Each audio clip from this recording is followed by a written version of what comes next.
A Receita Federal abriu investigação para apurar crimes fiscais praticados pelo ministro do Supremo Tribunal Federal, Gilmar Mendes.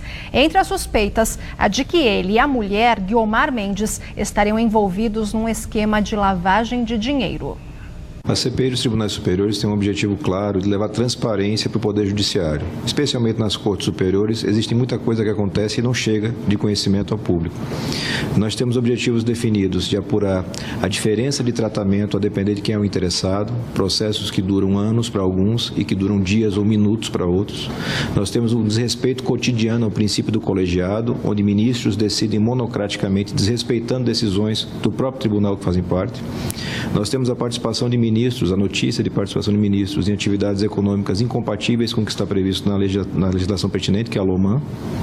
E nós temos a diversidade de tratamento a depender do interessado. Nós temos vários pontos para serem tratados. O Senado abraçou a ideia na medida em que 27 senadores subscreveram o pedido, já está protocolado, e agora é a etapa seguinte de leitura e instalação. O nosso objetivo é abrir a caixa preta desse poder que ainda segue intocado. É o único poder que segue intocado na esfera da democracia brasileira. E só existe democracia quando a transparência chega a todos os lugares.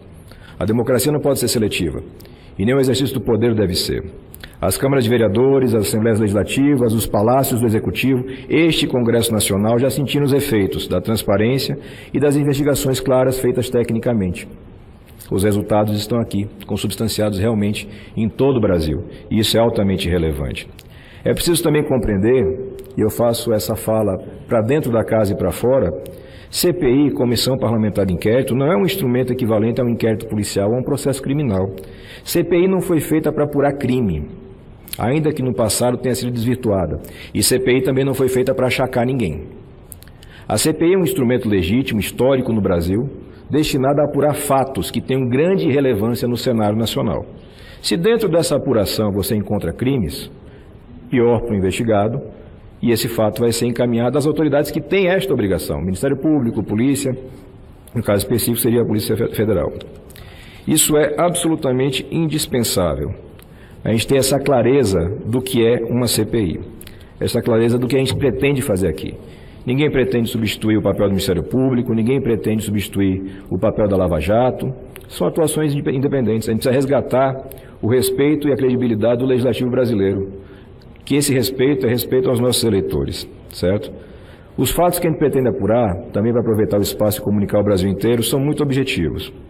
O uso abusivo de pedidos de vista, expedientes processuais para retardar ou impedir a prestação jurisdicional, e todos nós conhecemos dezenas e dezenas de casos de liminares monocráticas que permanecem por anos e anos a fio. Posso indicar várias delas, nomino apenas a liminar que manteve o pagamento do auxílio moradia, que ao longo de 4 anos se manteve absolutamente incólume e até hoje não foi a julgamento do Pleno, apesar de ter sido suspensa pelo relator ministro Luiz Fux, após negociação salarial, o que em si já é um absurdo, e é um absurdo que precisa ser mencionado. Nós temos também o cotidiano desrespeito ao princípio do colegiado. Os nossos tribunais superiores se transformaram num aglomerado de decisões monocráticas, o que gera uma loteria. Se o cidadão que vai apresentar uma ação é sorteado para o ministro X, ele tem uma decisão para um lado, se é para o ministro Y, para o outro. E o colegiado já decidiu o assunto e eles desrespeitam. Isso precisa ser resolvido, e para resolver isso a gente precisa estudar, compreender e propor eventualmente uma lei. Julgamentos contraditórios para casos idênticos. O nosso judiciário é pródigo nisso. Nós temos decisões de habeas corpus, para dar um exemplo, onde o cidadão foi pego com uma pequena quantidade de droga e é mantido preso pelo Tribunal Superior, e nós temos aquele que roubou milhões e que é colocado pela porta de fora em minutos para uma decisão. E isso precisa ser denunciado, aclarado, apurado, e temos que criar aqui mecanismos para evitar que isso aconteça. E por último, a participação de ministros em atividades remuneradas que são incompatíveis com a lei orgânica da magistratura. O senhor já aprendeu, pode ter certeza disso, que tenha um bom mandato, e só com a primeira caneta que o senhor deu com a CPI do Judiciário, não preciso falar mais nada, às vezes o silêncio não comete erros. Obrigado, Jorge. Eu não vou conseguir provavelmente aprender com você a falar a verdade cantando, que não é um talento que eu tenho, mas a gente vai tentar, dentro do possível, fazer isso também. Então, como eu falava, nós já começamos bem no sentido de mostrar com ações concretas que é possível enfrentar uma velha política que não é velha na idade, é velha nas práticas e que precisa ser deixada para trás. Isso é essencial. Nós vamos aqui, e o cidadão vai acompanhar com muita clareza, fazer um forte apoio para aquilo que está sendo apresentado como um pacote anticrime. É evidente que todo o processo legislativo vai ser respeitado, é evidente que você precisa aprimorar as propostas, mas o projeto apresentado pelo ministro Sérgio Moro traz inovações importantíssimas para que o Brasil possa avançar naquilo que é mais importante, o combate à violência armada e também a violência que acontece nos gabinetes, as duas altamente lesivas, as duas altamente letais. E Cajuru, me permita resgatar a sua fala, você foi extremamente preciso. O que nós tivemos lá em Brumadinho foi um homicídio, uma sequência de homicídios. O que vai se discutir se foi culposo, se foi doloso, mas homicídio. Porque os documentos e os depoimentos já apontam que a direção da Vale, num determinado nível, já sabia dos problemas que existiam e não tomou providências. Então, eu tenho certeza que os órgãos de fiscalização e a CPI, que será instalada aqui, vai colaborar também, vão chegar à verdade dos fatos. Um outro exemplo daquilo que a gente entende que é uma nova forma de representar o cidadão brasileiro é enfrentar diretamente aqueles problemas que todos nós sabemos que são notórios pelo país e que nunca são enfrentados por diversos problemas, por diversas questões que não cabe aqui tratar. A questão da CPI que estamos apresentando, coletando assinaturas, eu fico feliz em apontar que já temos 26 assinaturas, falta só uma para atingir o número necessário, e eu vou nominar aqui os colegas que confiaram na nossa proposta e subscreveram, para que eles possam ter o reconhecimento devido da sociedade. O nosso objetivo é abrir a caixa preta desse poder que ainda segue intocado. É o único poder que segue intocado na esfera da democracia brasileira. E só existe democracia quando a transparência chega a todos os lugares. A democracia não pode ser seletiva, e nem o exercício do poder deve ser. As câmaras de vereadores, as assembleias legislativas, os palácios do Executivo, este Congresso Nacional já sentiram os efeitos da transparência e das investigações claras feitas tecnicamente. Os resultados estão aqui, consubstanciados realmente em todo o Brasil, e isso é altamente relevante. É preciso também compreender, e eu faço essa fala para dentro da casa e para fora, CPI, Comissão Parlamentar de Inquérito, não é um instrumento equivalente a um inquérito policial ou a um processo criminal. CPI não foi feita para apurar crime, ainda que no passado tenha sido desvirtuada. E CPI também não foi feita para achacar ninguém.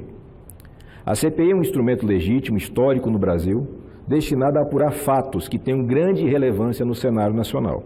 Se dentro dessa apuração você encontra crimes, pior para o investigado, e esse fato vai ser encaminhado às autoridades que têm esta obrigação, Ministério Público, Polícia, no caso específico seria a Polícia Federal.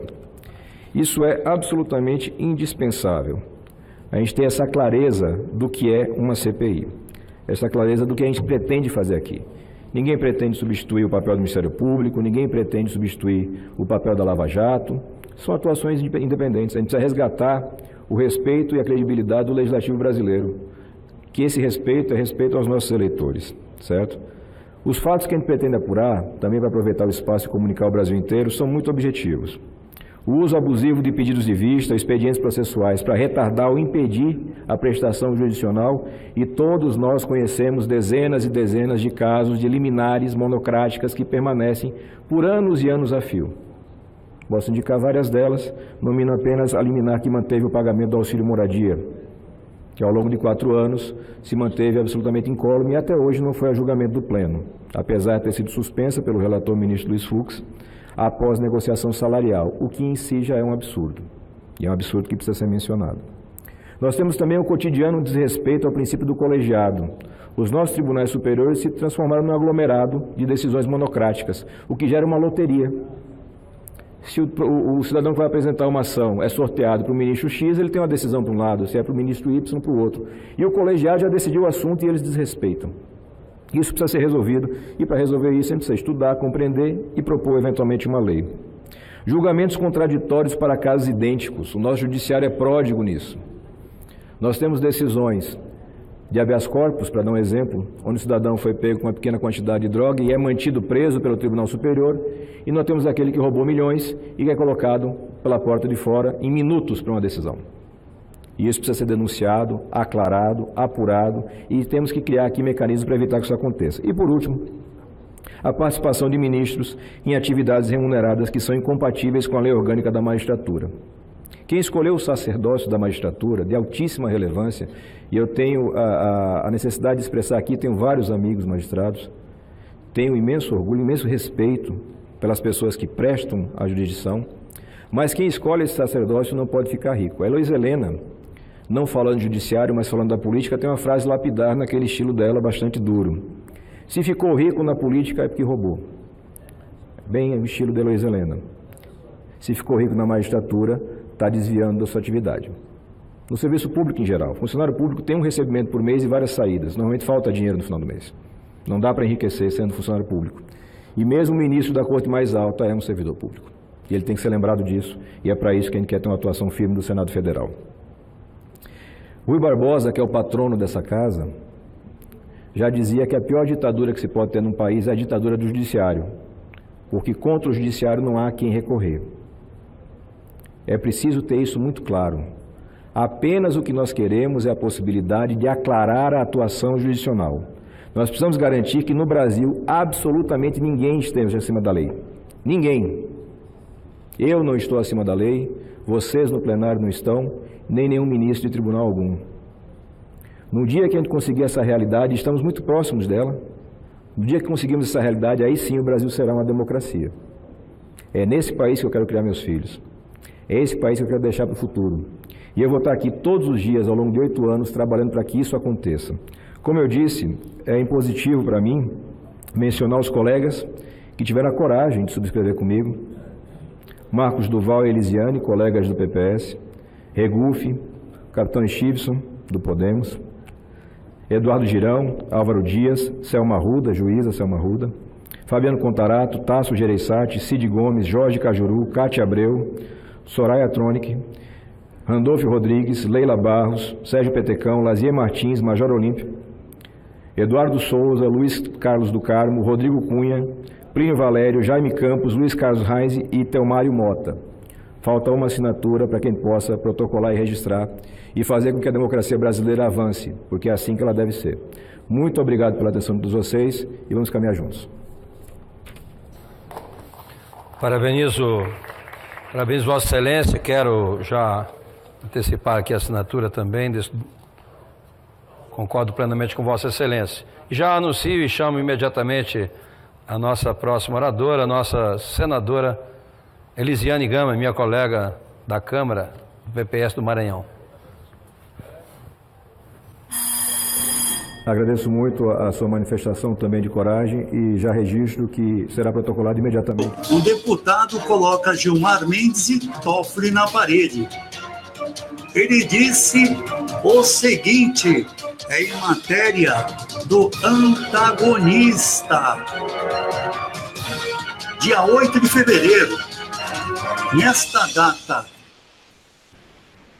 quer dizer que o ministro do STF não pode ser alvo de auditoria da Receita? O deputado Marcelo Galeiro, do PPS do Rio de Janeiro, considerou curiosa a reação de Dias Toffoli diante da possibilidade de investigação envolvendo Gilmar Mendes.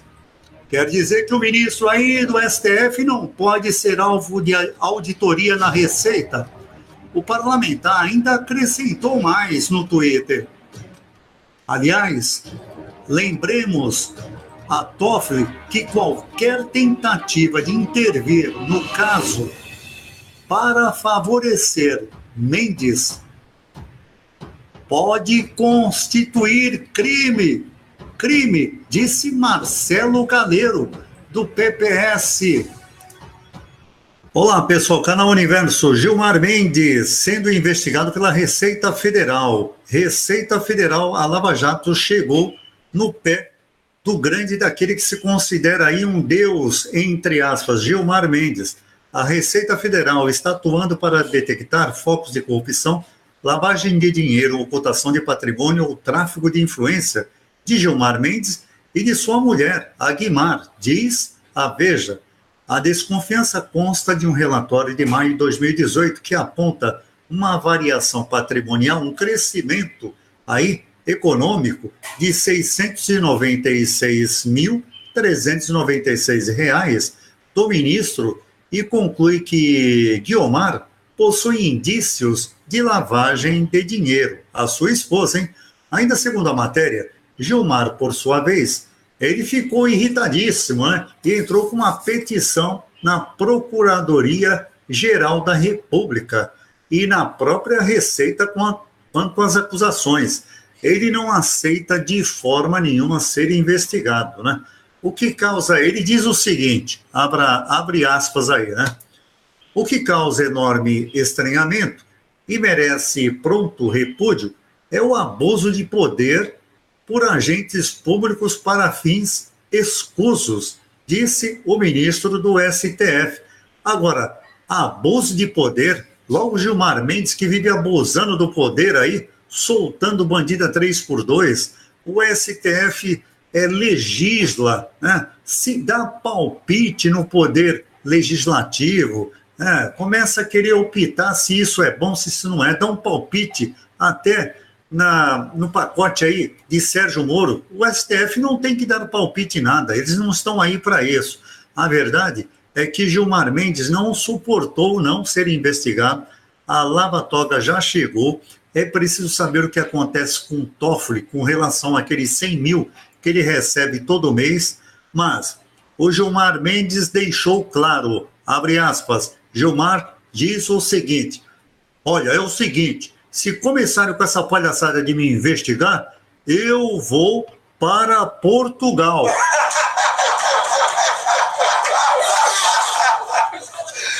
Vou para Portugal. Eu, quando solto qualquer bandido aqui, faço minhas cagadas aqui no Brasil, pode reparar que eu vou para Portugal. Eu não vou ficar nesse país se começarem a me investigar. Tá aí, Gilmar Mendes investigado pela Lava Toga.